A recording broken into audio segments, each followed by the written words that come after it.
Can you hear me? I am here today because I cannot be there with you today. But thank you for coming. Thank you for your resolve, your generosity of spirit. On Wednesday night, after a threat was sent to this embassy and police descended on this building, you came out in the middle of the night to watch over it. And you brought the world's eyes with you. Inside this embassy after dark, I could hear teams of police swarming up into the building through its internal fire escape. But I knew there would be witnesses, and that is because of you. If the UK did not throw away the Vienna Conventions the other night, it is because the world was watching. And the world was watching because you were watching. So the next time somebody tells you that it is pointless to defend those rights that we hold dear, remind them of your vigil in the dark before the Embassy of Ecuador.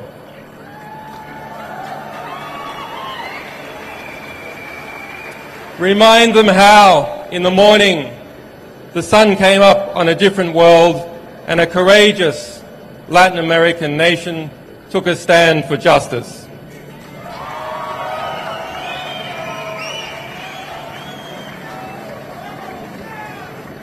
And so to those brave people, I thank President Correa for the courage he has shown in considering and in granting me political asylum. And I also thank the government, and in particular Foreign Minister Ricardo Patino, who upheld the Ecuadorian Constitution and its notion of universal citizenship in their consideration of my asylum. And to the Ecuadorian people for supporting and defending this Constitution.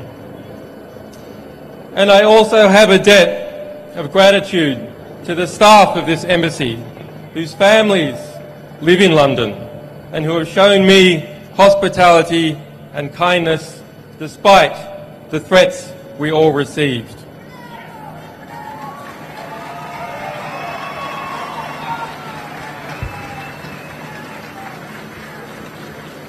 This Friday, there will be an emergency meeting of the foreign ministers of Latin America in Washington, D.C. to address this very situation. And so I am grateful to those people and governments of Argentina, Bolivia, Brazil, Chile, Colombia, El Salvador, Honduras, Mexico, Nicaragua, Argentina, Peru, Venezuela, and to all other Latin American countries who have come out to defend the right to asylum.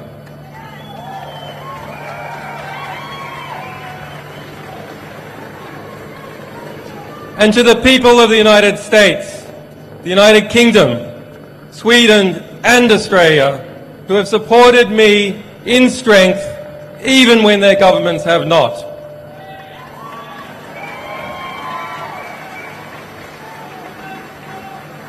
And to those wiser heads in government who are still fighting for justice, your day will come. To the staff, supporters and sources of WikiLeaks, whose courage and commitment and loyalty has seen no equal.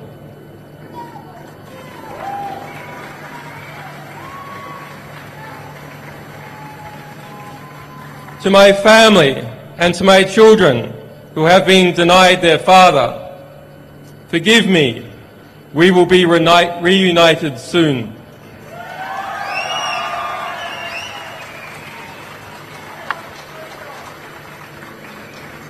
As WikiLeaks stands under threat, so does the freedom of expression and the health of all our societies. We must use this moment to articulate the choice that is before the government of the United States of America. Will it return to and reaffirm the values, the revolutionary values it was founded on? Or will it lurch off the precipice, dragging us all into a dangerous and oppressive world in which journalists fall silent under the fear of prosecution and citizens must whisper in the dark? I say it must turn back. I ask President Obama to do the right thing. The United States must renounce its witch hunt against WikiLeaks. The United States must dissolve its FBI investigation. The United States must vow that it will not seek to prosecute our staff or our supporters. The United States must pledge before the world that it will not pursue journalists for shining a light on the secret crimes of the powerful.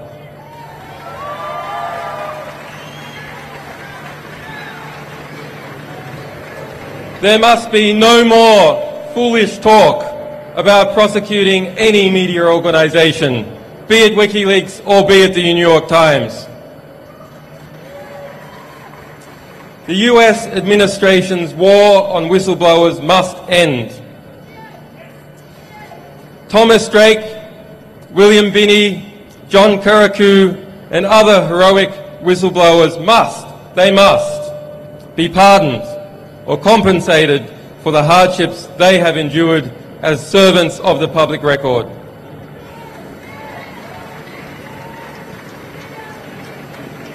And to the Army private who remains in a military prison in Fort Leavenworth, Kansas, who was found by the United Nations to have endured months of torturous detention in Quantico, Virginia, and who has yet, after 2 years in prison, to see a trial, he must be released.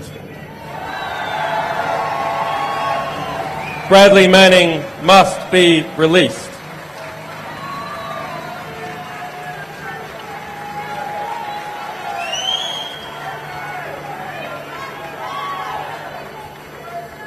If Bradley Manning did as he is accused, he is a hero and an example to all of us, and one of the world's foremost political prisoners. Bradley Manning must be released. On Wednesday, Bradley Manning spent his 815th day of detention without trial. The legal maximum is 120 days. On Thursday, my friend Nabil Rajab, president of the Bahrain Human Rights Centre, was sentenced to 3 years in prison for a tweet. On Friday, a Russian band was sentenced to 2 years in jail for a political performance. There is unity in the oppression. There must be absolute unity and determination in the response. Thank you.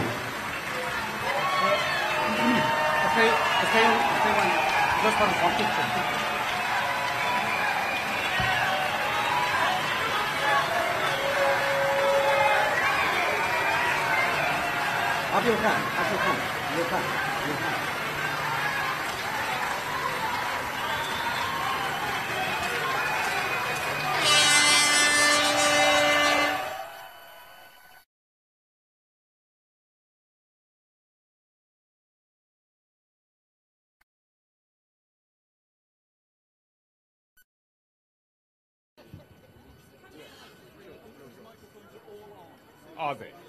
Okay. Hello, can you hear me?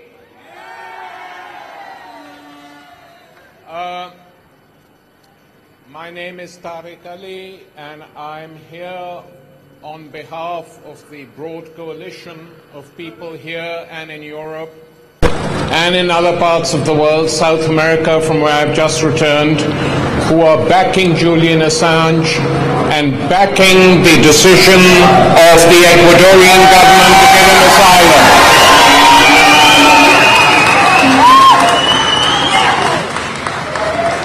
I think the situation will be clarified over the next few days. Tomorrow, in Washington, D.C., an emergency conference of the Organization of American States has been called, with only 5 members voting against, including the United States and Canada. But the meeting will take place, and there is only one item on the agenda of this meeting, which is the threats made to the Ecuadorian embassy by the British Foreign Secretary. Subsequently, in South America, there will be a meeting of the Bolivarian republics, and we hope Argentina and Brazil, to make it very clear that Ecuador, while it has acted alone, has the support of a huge majority of the South American continent.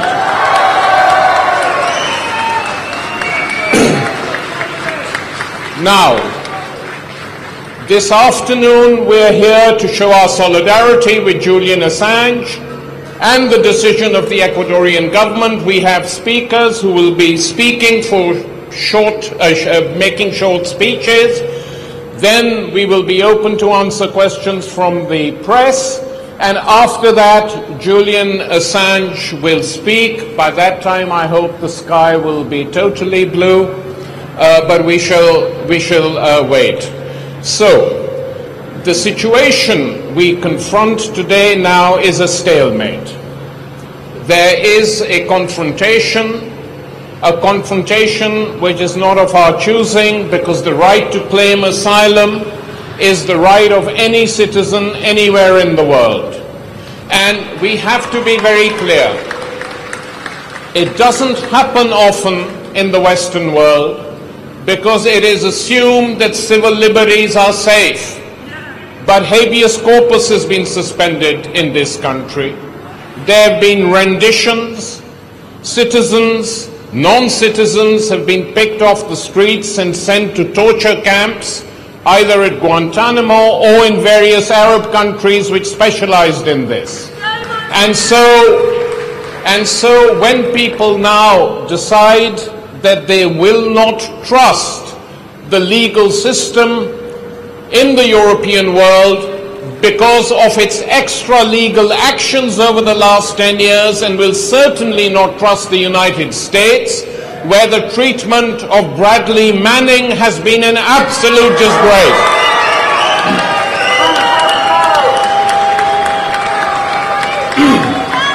So there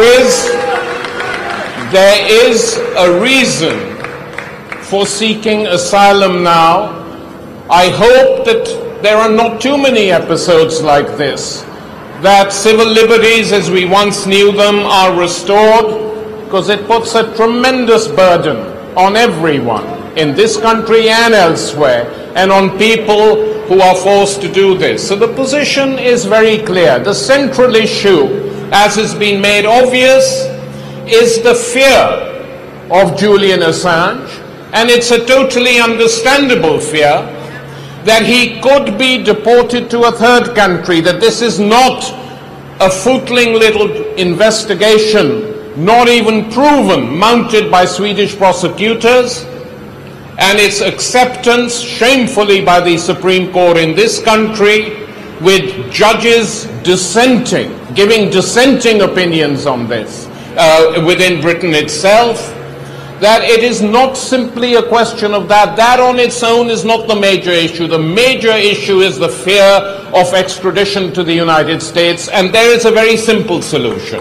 If, as many newspapers and many government supporters are alleging, this is paranoia, the simplest way, if indeed it is paranoia, is for the United States Justice Department and State Department give a very clear statement saying that the United States has no desire, no intention to demand the extradition of Julian Assange. That is all we are asking for. Let them do it, and there could be a compromise solution very, very rapidly between the Ecuadorian government and the British Foreign Office. The Ecuadorians, I was in Ecuador 2 weeks ago, met the president. They have absolutely no desire to get entangled in a huge row with Britain. It's not their way, it's not their intention.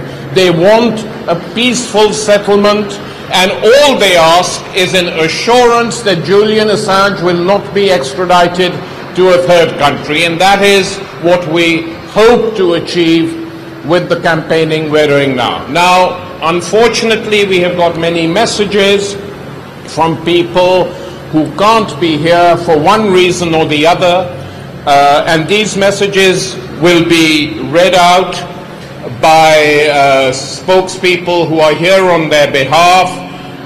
After that, these messages are over, you can meet all the people here, and after that is over, we will go and, or we will stay and listen to Julian.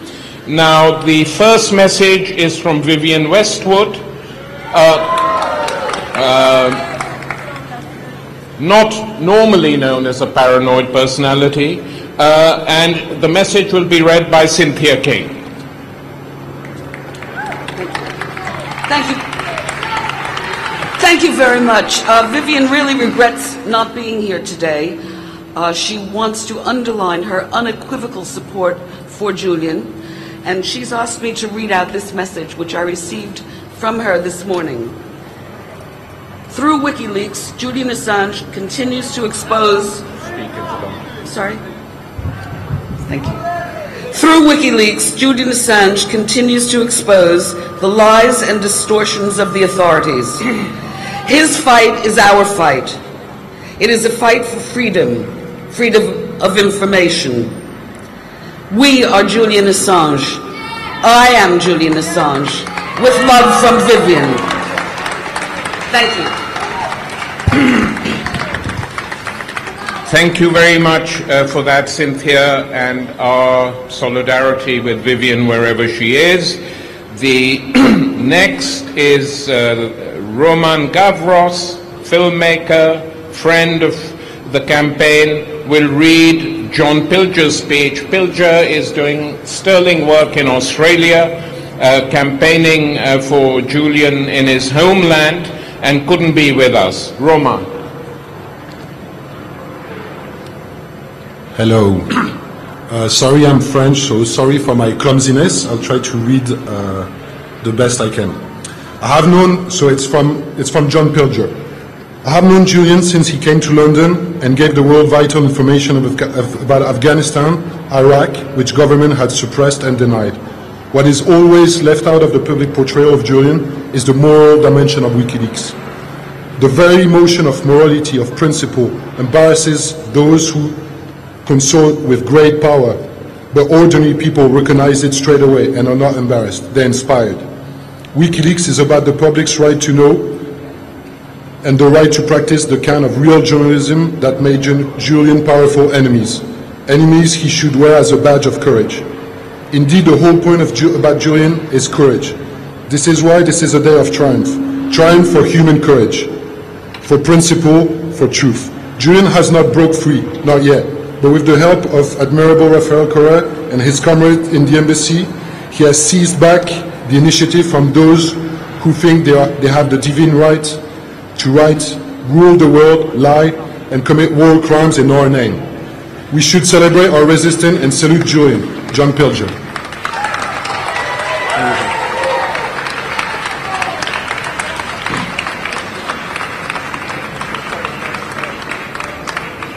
The third absentee friend, because he's not well, is Ken Loach, the film director,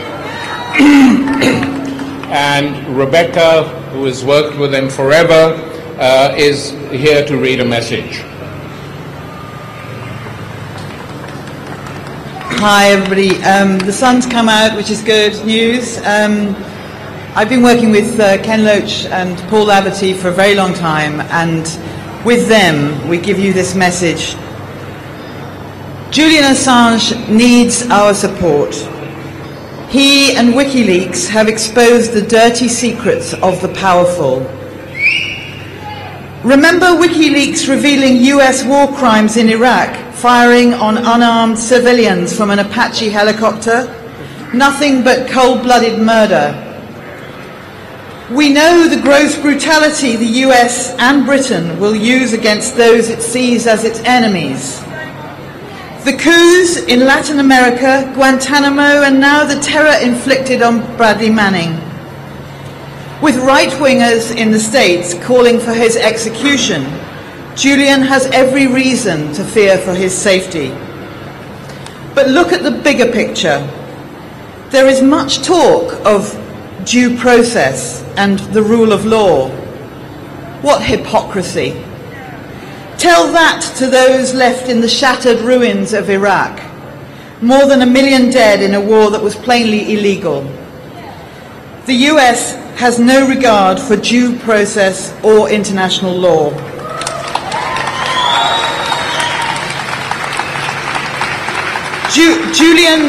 Julian needs the protection of all who care for freedom of information and real journalism. Solidarity with Julian Assange.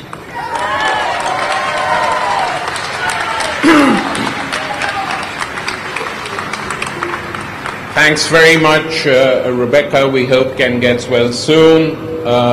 He is someone also with whom we express our solidarity because he knows what it's like to receive a bad press and many other things. The last official speaker is someone who has a valiant record, someone who worked in the British Foreign Office for quite some time, was a British ambassador. His last posting was to Uzbekistan, where asylum was considered, where refugees were sometimes led into the British embassy in that country.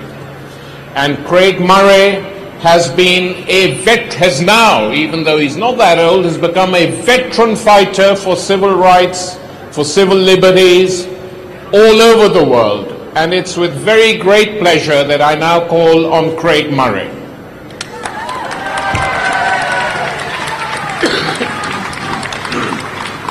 Thank you. We should not forget what this is about. This is about the persecution of an individual who has made life much more simple and more productive for whistleblowers in the information age, and in an age when, as Western governments become increasingly authoritarian and civil liberties are diminished, we need whistleblowers more than ever to protect the rights of all of us.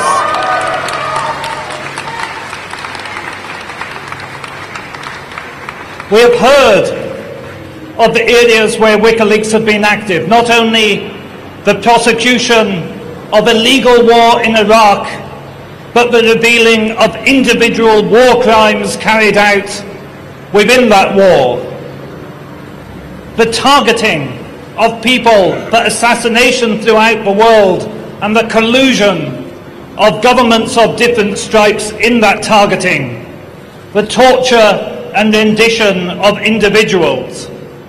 Now consider this.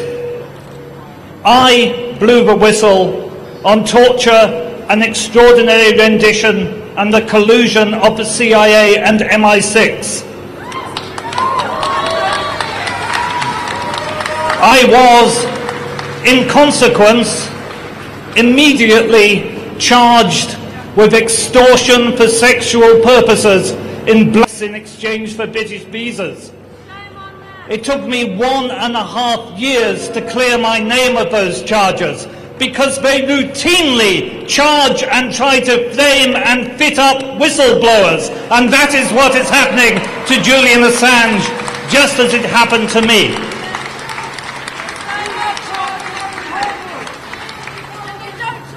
I shared a platform across the United States with a very brave lady, Brigadier Janice Karpinski, who was the senior woman in the United States Army. She blew the whistle on the fact that she had seen documents signed personally by Donald Rumsfeld authorizing the torture at Abu Ghraib. The very next day, she was charged with shoplifting. I could name 5 or 6 examples straight away of individual whistleblowers who are always immediately charged with offences which don't relate to whistleblowing at all, because in the United States and the United Kingdom, and apparently Sweden today, just as it used to always happen in authoritarian and totalitarian countries, dissidents are not charged with political offences, they are fitted up with criminal offences. That is the state our society has come to. How likely is it that when I was engaged in a bitter struggle, an internal struggle with my own government who were trying to sack me over the use of torture, and I was trying to prevent the use of torture, did I then think, oh, that's a good idea, I'll go and rape someone tomorrow while I'm in the middle of this? Was Julian Assange, while conducting the campaign of WikiLeaks, so distracted he decided to get into incidental and coincidental criminal activity? Did Donald Rumsfeld get outed as the man who authorized torture by Janice Karpinski just for her to think the very next day she would pop out and do a bit of shoplifting? No! Only our disgustingly complacent and spoon-fed mainstream media would accept such a narrative for one single moment. It is obviously nonsense to anybody with half a day. Now then, let me come to William Hague.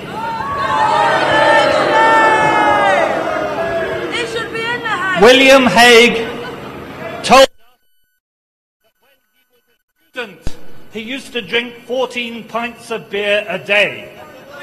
I tell you something, he must have drunk 28 pints the day he decided to threaten to illegally invade the embassy of Ecuador and violate Ecuadorian national territory.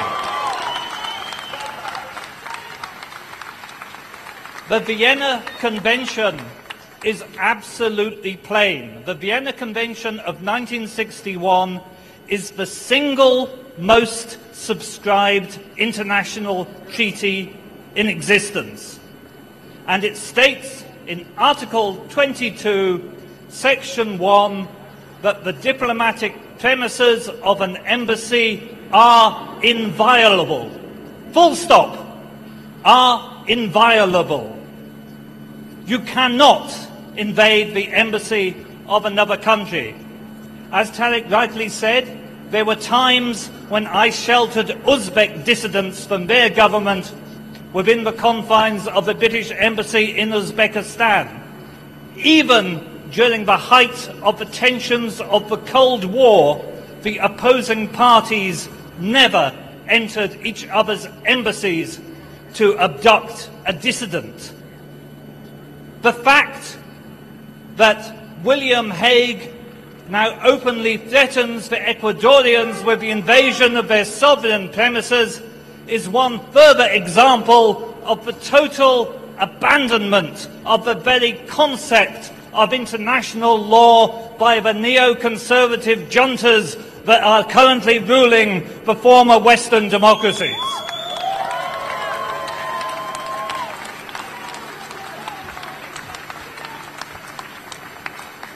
I quoted the Vienna Convention to you.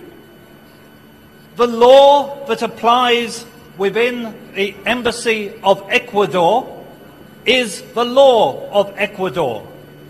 when I served for over 20 years as a British diplomat, if I'd ever murdered my ambassador in the embassy, and there were times I was tempted,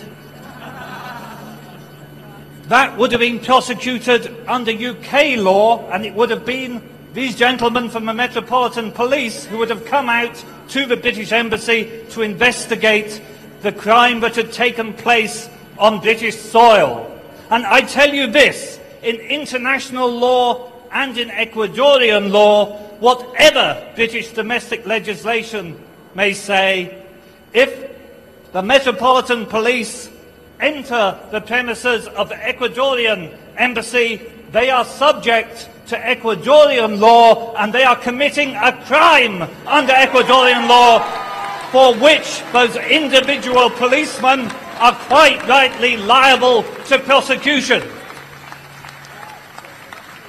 And I can tell you something else for certain. The position I've just outlined, that the invasion of a diplomatic premises is a crime in international law and a crime in the state whose premises are invaded, that is a position which is taken by virtually every country in the world. And it is a crime which is eminently extraditable. So any policeman who forcibly enters the premises of the Embassy of Ecuador will find himself liable for extradition to Ecuador as soon as he leaves the United Kingdom.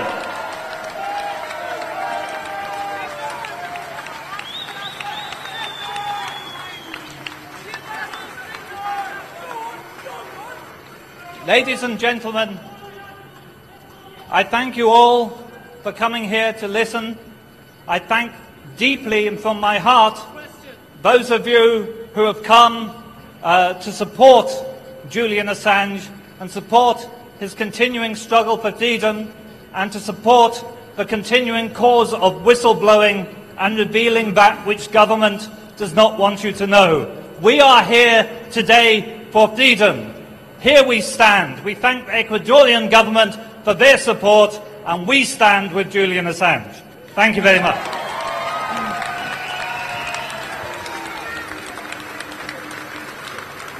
Friends, we are almost ended this first part of this afternoon's events, but before we open it to questions from the press and before Julian speaks, I think one aspect of all this has not yet been dealt with, and it needs to be understood, especially in the Western world. Why is it that an Australian citizen facing prosecution by a European country decides to appeal for asylum to a South American republic? And the reason for that is that for the last 10 to 15 years now, huge changes have been taking place in South America. And these changes are very interesting. For a whole while, as many of you will know, South America was governed by military dictatorships of one sort or the other, backed by the United States and its European partners, and allowed to do whatever they wanted. They were taught how to torture, they were taught how to kill, and they carried on doing it till the changes began. And the changes began for social and economic reasons, it should be pointed out. The changes began when the people in Venezuela, who were the first, said enough. Enough of IMF regulations, enough of World Bank rules. We don't like neoliberalism. We don't like the way our oligarchs are running this country. We don't want to live in a world where everything is privatized, where there are no public sector engagements. That is what started it off. And there have been more elections in Venezuela than in any other country of the world since that time. Referendums launched against, won by the Bolivarians. A new constitution in which a population has the right, if it so wishes, to get signatures so that an elected president can be recalled way beyond the next election is due. All this had happened. And that Venezuelan model in different ways spread all over the world. It spread to Bolivia. It spread to Ecuador. It spread for a while to Paraguay, to Honduras. It had a huge impact in Brazil. And we don't have the world of the West now in many, many South American countries. What do? They have oil wealth. They have other wealth. They don't allow it to go to the fat cats. They don't allow it to go to bankers. They spend it on free education. They spend it on hospitals. They have created new universities free of charge for poor kids. They refuse to follow the Western model where everything is privatized, including the armies and including the police force now we hear. Everything is being privatized, for somehow these people feel it's better. The train system is privatized here. In South America, they're trying to construct a new one. And so these radical social democratic governments in South America are today, in my opinion, offer more social and human rights to their citizens than the countries of Europe, leave alone the United States. And that is why Julian Assange applies for asylum to Ecuador, because this is a country which is determined to be independent. It has asked the American military base in Mantua to leave the country. And when the United States objected, Rafael Correa, the president of Ecuador, said, okay, if you want a base here, let's have equality. Why can't we have a military base in Florida? To even ask the question is considered crazy. And there was no agreement. Out went the base. A new constitution that defends human rights. A serious attempt to defend the ecology of the country. Social spending has doubled. And for me, human rights mean nothing unless there are social rights as well for the ordinary people of a country. The two go hand in hand. And it is these changes in South America which have now come to the fore in a big way by this one event. But that is why Julian Assange appealed to Ecuador for asylum, and that is why I think in this week that lies ahead, he will receive the backing of a large majority of the South American continent. And the Europeans, European governments and European citizens, if they wished to, could learn a lot from South America today. Just change your gaze. The gaze of Europe is constantly fixed in the direction of North America. They should just shift it, at least for a year or two, to South America, and maybe conditions and the lives of ordinary people who live in Europe would be improved as a result. Instead, despite this huge social and economic crisis, they go on as if nothing's happened.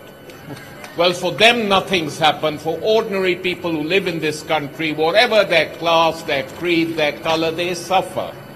And they react angrily sometimes. And South America offers the beginnings of a model against that. Thank you very much. And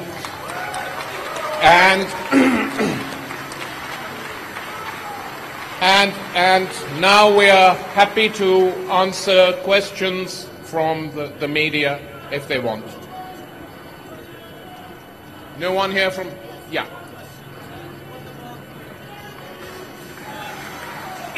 We'll repeat your question. Ask it.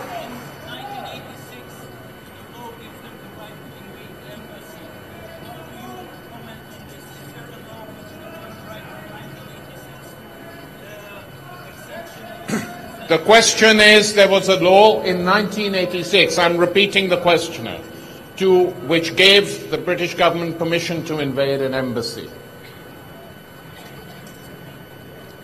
Domestic law cannot simply override international law. The Chinese government could pass a law saying they had the right to invade the British embassy, but that would be in conflict with the Vienna Convention, to which China is a party. Domestic law must conform with international law to which the state is a party. When I said that any policeman who entered the Ecuadorian embassy would be subject to the law of Ecuador on diplomatic premises, that undoubtedly is the position within international law, whatever British domestic legislation may say. You cannot simply legislate domestically and opt out of international law unless Britain could do that if it withdrew from the Vienna Convention, which would then mean that no British embassy and no British diplomat would have any protection anywhere worldwide. And one thing I can tell you for certain is that the British diplomatic service is extremely unhappy at this threat by William Hague. I've spoken personally to British ambassadors who are very, very unhappy, because not only does it make every British embassy around the world liable to invasion, it also makes us look very, very stupid, because no country, not one country, has come out in support of William Hague's interpretation of international law. A lot of South American countries have already come out condemning it, and tomorrow they will do so as a body. Russia has come out condemning it. Britain has not even been able to find a single EU or NATO country to come out in support of its right to invade the Ecuadorian embassy, because that right is not accepted by any country in the world. Thanks. Yeah, any other questions? No? Yeah. Is there a way that the British government can revoke Ecuador's diplomatic status so that it can stop it being an embassy? Can we revoke that? Well, the question is there any way in which the British government could revoke Ecuador's diplomatic status? Yes, governments can do that by declaring, they don't have to give a reason, though they usually do. Not just the British government, any government can do that by declaring particular diplomats or entire diplomatic mission persona non gratis, which means all the diplomats would have to leave the country and relations with that country would be broken off. But I don't think anyone is suggesting that that is what is going to happen, because it would be a huge escalation. And as I pointed out, they might then have to break off diplomatic relations, not just with Ecuador, but with several other South American countries, which not even the craziest person in the British Foreign Office is going to recommend.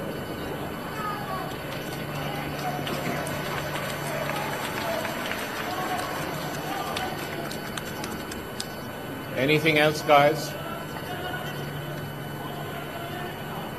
Yeah, okay. Well, thanks very much. We will now remove ourselves and wait for Julian, who will be speaking in about 10 to 15 minutes. Thanks.